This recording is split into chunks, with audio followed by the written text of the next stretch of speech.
All right, so here's some news stories that I thought were interesting.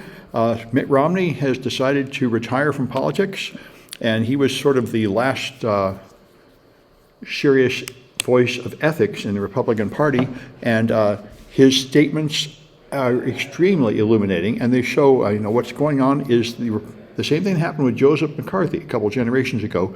The Republicans tried to stand against Trump occasionally, and what they found was that if you dare to say a word against Trump, you will get death threats against your family and so on. So they are physically intimidated into supporting him when they know it's wrong. And Mitt Romney was the only one that wasn't, largely, and he's the last. So it's interesting. He gets pushed out, and the Republican Party declines completely into an authoritarian cult where the leaders are all terrified of Trump, and they follow him not because they agree with anything, because they're afraid of physical violence. This is how it goes. And this is how it is around Kim Jong-un and Vladimir Putin. All the people around Vladimir Putin want to kill him too, and they're just afraid to. And so we're turning into a nation like that.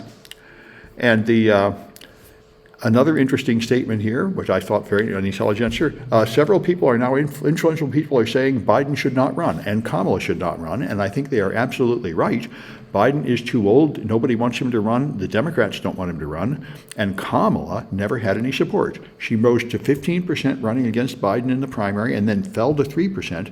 Nobody's for her. It's just, unfortunately, the Democratic Party is full of paternalist racists, and they imagine that they can get the black vote by running a black candidate, but people who actually analyze it show that the black voters did not support Obama. They were for Hillary until Obama proved himself by winning a couple primaries. The black voters are in general conservative and very pragmatic, and they are not stupid, and they vote for people who they think can win, who will do them some good. They do not just vote for a random black person just because they're black. But the Democratic Party seems to be stuck in this racist trope, thinking that they're going to run Kamala just because she's black, and that if they replaced her, they would lose black voters. And the analysts I listen to say that is not true. The black voters can tell that she's not worth supporting because she can't win. So anyway, we'll see. And I don't think anybody, I think it's all, this is the problem. The problem here is very interesting. The Republican Party is without morals, and the only thing they care about is power, and they take logical steps to attain power.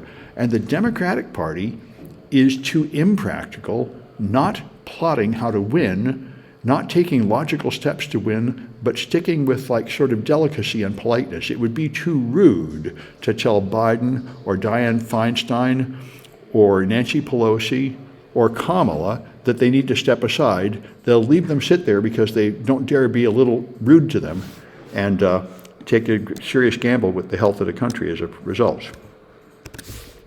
So somebody has written a GitHub worm. I don't understand GitHub in great detail. It'd be a good thing if I did. But there's something called GitHub Actions. You can make GitHubs into a CI/CD platform, which is continuous improvement of your code and automatically pushing out updates. And it turns out that there's a way to make a worm with that automating scripting language. So it will affect them through the dependency tree. I don't understand the details of this, but it's interesting. And one thing that struck me is I do not find any statement here about whether this vulnerability has been patched. So I'm not sure what to make of it. I see a couple of comments over here. I don't understand why you don't see more third-party candidates. Well, they will be there.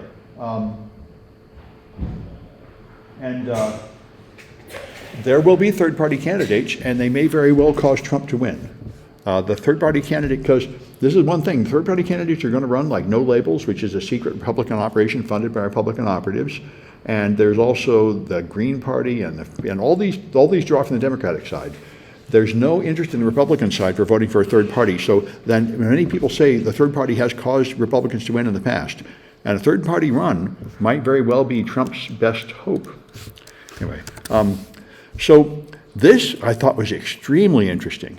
Remember, if you've been following cybersecurity news, the National Security Agency and the U.S. government has been talking about when other nations hack us, and they went after the Google hack by the Chinese military in 2010, they went so far as to have photographs and dossiers up of about 14 Chinese on-duty military people that were hacking us, and specifically like exclude them from the country and start out warrants for their arrest and stuff. And so China has finally struck back in the same vein. Just like we banned Huawei phones a while ago, then China is talking about banning iPhones, although now the latest report is they say they're not going to ban iPhones. So I don't know if that's going to happen.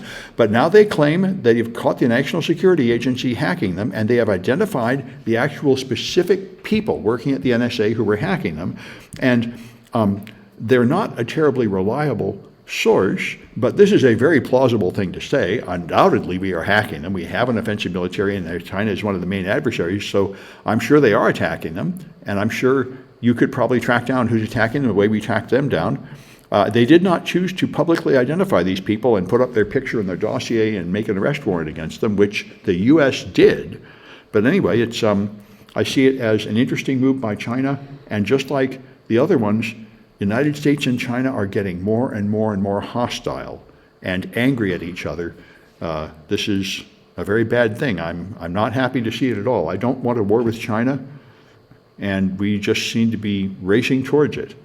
The Chinese government is getting more and more aggressive with the U.S. and with Taiwan, and the U.S. government is just responding by being aggressive back at them. There doesn't seem to be anybody interested in calming things down and trying to create peace, which I think is what we really would both benefit from.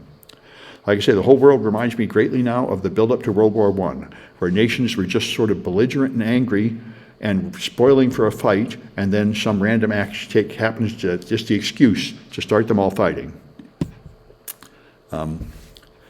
So this was very interesting. The company called Retool got hacked through their Okta accounts, but what happened is something we've all been talking about. I've never heard of it happening yet.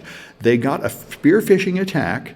The attacker sent in text and then made a phone call, and they used AI to synthesize the voice of the person on the other end. So they disguised the voice.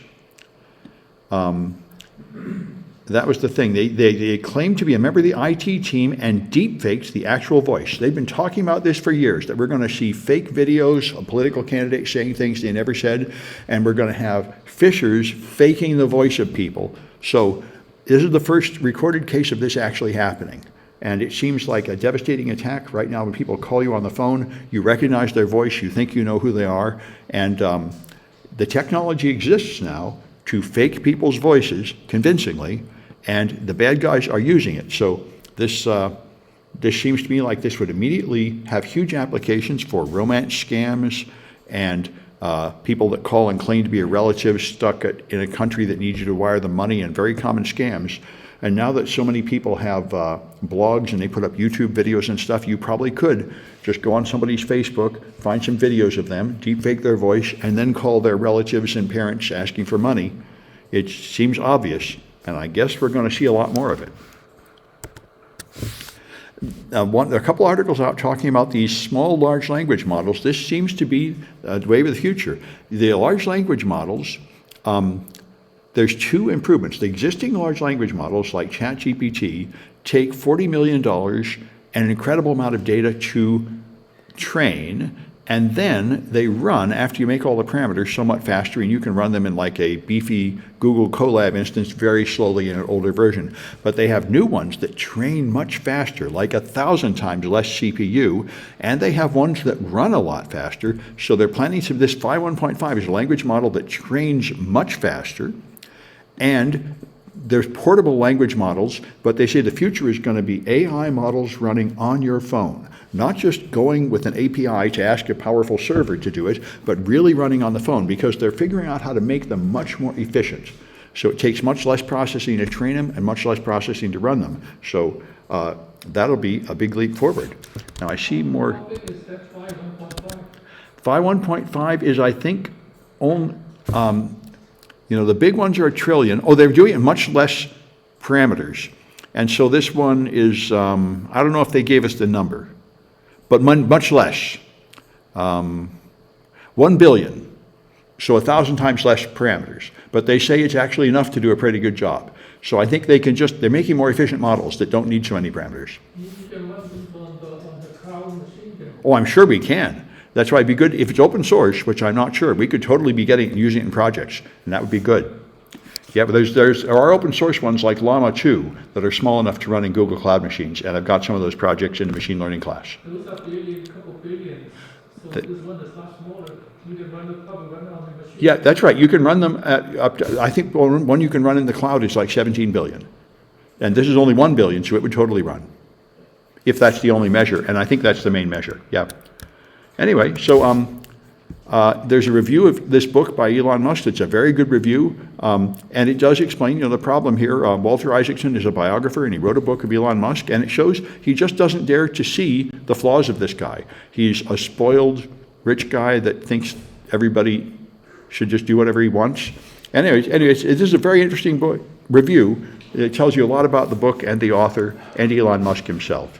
Well worth reading. Anyway, I think that's enough of the news. Let me stop.